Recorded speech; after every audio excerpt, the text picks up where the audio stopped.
On July 28, 2016, I sat down with 98-year-old Margaret Friedman at Belmont Village Assisted Living in Memphis, Tennessee.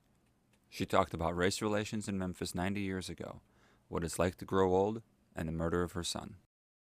My parents, apparently, about World War I, the market must have crashed. My father had been a prosperous businessman in a little bitty town, and apparently everything went down, and they decided they had to move somewhere, and they're in that zone where all the tornadoes come through, so they decided that if they were going to move, they'd move further, and they intended to go to Chicago, where he had his family, but they stopped off in Memphis to visit my mother's sisters, who assured them they should stay here and encouraged them to open a little mom and pop grocery store, which they struggled like crazy to make a living. If I remember, turnip greens were a nickel a bunch, 3 bunches for a dime. A loaf of bread was a nickel, and a large loaf was a dime. Did you graduate high school here? Yeah, Hughes. Elvis Presley went to Hughes. Was it for whites only, or was it white and black? Oh, in those days it was whites only. Actually, our store was in a mostly black neighborhood, but I might have played with the children in the neighborhood, but I went to school and they went to another. They were poor and we were poor. In fact, in those days, the grocery man gave credit. In other words, they bought during the week, and when they got paid at the end of the week, they paid him. No, there was no trouble. In those days, it was peaceful. We little girls could walk down the street there in the black neighborhood and be perfectly safe. But now, even if they're good people, if you see a group of teenagers on the corner, you tighten up. The black woman who helped me out felt the same way. Before I came here, I had one-on-one help in my house, and she too, when she saw a group of teenagers, white or black, she said, it makes me nervous. Yeah. So it's just a different world, that's all. More drugs and gangs, perhaps, I don't know. If there was anything like that, we didn't hear it. Today, if something happens, it's right there on the television. So it's hard to know. How long was this store in that neighborhood? Until they declared it a slum clearance and cleared it out. I don't know what year it was, but they cleared it as a slum clearance, and they had to move the store to Jackson Avenue. They would do it like they do today. They were trying to make them better, and they built one of those big, you can read about them today. Oh, big housing? Big units with a lot of apartments in them. Yeah. For the better of the poor people, to move them into better housing, supposedly. Do you think your grandsons are growing up in a good world? Yeah, good world, but not a safe one. That place where that big truck ran across all those people, my daughter-in-law and her son had been there 2 weeks before. Safer it's not, but yes, better in a lot of ways. And certainly if you're black, it's a lot of ways. You get some respect in this town and whatever, which you did before. How old were you when you got married? 23 or 24, I think maybe about 24 by then. Where did you meet your husband? Here in Memphis, a friend of mine said, I know a nice Jewish boy you might ought to meet. Were there many Jewish people in Memphis? Yes, there were a very good-sized group for this size town. There were 3 temple and 2 synagogues.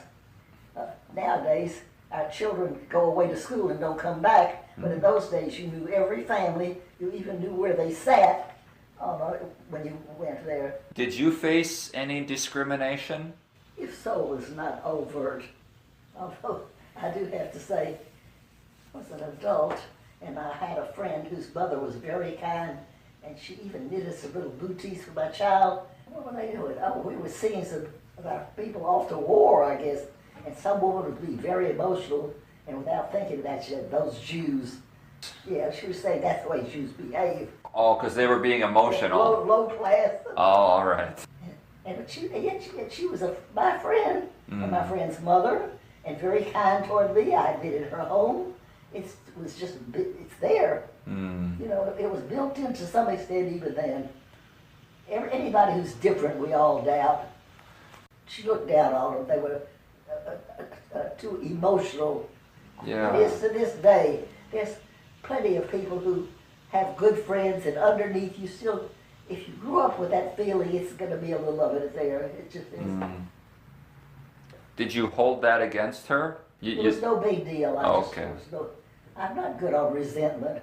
It takes too, frankly, anger just makes you sick. It doesn't help anybody else. I'm not great on carry over grudge. What was your husband's career? He traveled for a shoe factory. Okay. He sold ladies' shoes all through the Mid-South. He traveled by car, and he drove through parts of Tennessee, Mississippi, and Arkansas, the Mid-South, and the factory was in St. Louis, I believe, a ladies' shoe factory. And how many kids did you have? 2. Okay. I never thought I'd outlive both of my children, but I have. My son Bob was an attorney in the 100 North Main building, and he got a divorce, a really good divorce settlement for a woman whose husband was very angry, and he stalked him and shot him and killed him. He also said he was going to kill the judge, but he didn't get to him. What happened to the killer? He got a lighter sentence that was shocking. Instead of murder, it was like, it may have been I may be, the word may be wrong, but it may have been manslaughter. In the final analysis, if he spent as much as 8 years in jail, he would be up for parole. Now, I don't know whatever happened to him. I meant to ask my daughter-in-law, who keeps up with it a little bit. But it was a very short, much less than we expected. They did not get him for murder. How did you hear the news of your son? Out watering my lawn when he came, and the neighbors across the street were coming over at the same time to give me their condolences. I didn't even ask how badly he was shot up. I didn't want to know. It was right there in front of his own office. It was the North Main Street, the 1 North Main, the big office building. Were you hoping he would get the death penalty? Sure. And if he didn't get the death penalty, we were hoping he'd get into a fight in prison and somebody would take him out. It just tears a little bit off of you at a time. You do what you've got to do. My younger son's widow is very kindly takes care of me. Is that Robert's widow? Yes.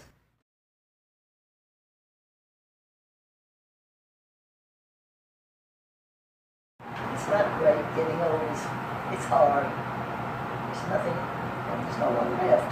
Your peers are gone. Your families are gone. And you're just alone in a void, so to speak.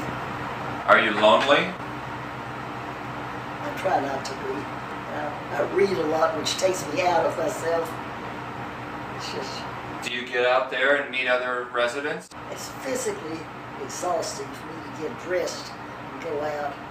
I do well if I get dressed and go down to dinner once in a while. It's like an old car. All the parts are worn out. I just think, I wake up tired, and I go to bed tired. I just don't have any strength left. I'm just weak, and that's normal, I'm sure. But I like people, and I always have. I mean, all of my work has led me to people, and I like being with them, and so forth. So, I don't know. People are a strange mixture, who knows?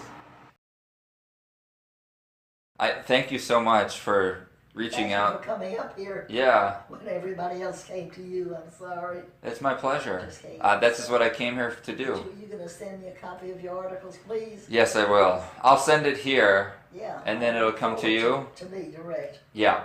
Yeah, they pick up my mail for me. Okay. Yeah, I will do that. Well, thanks a million.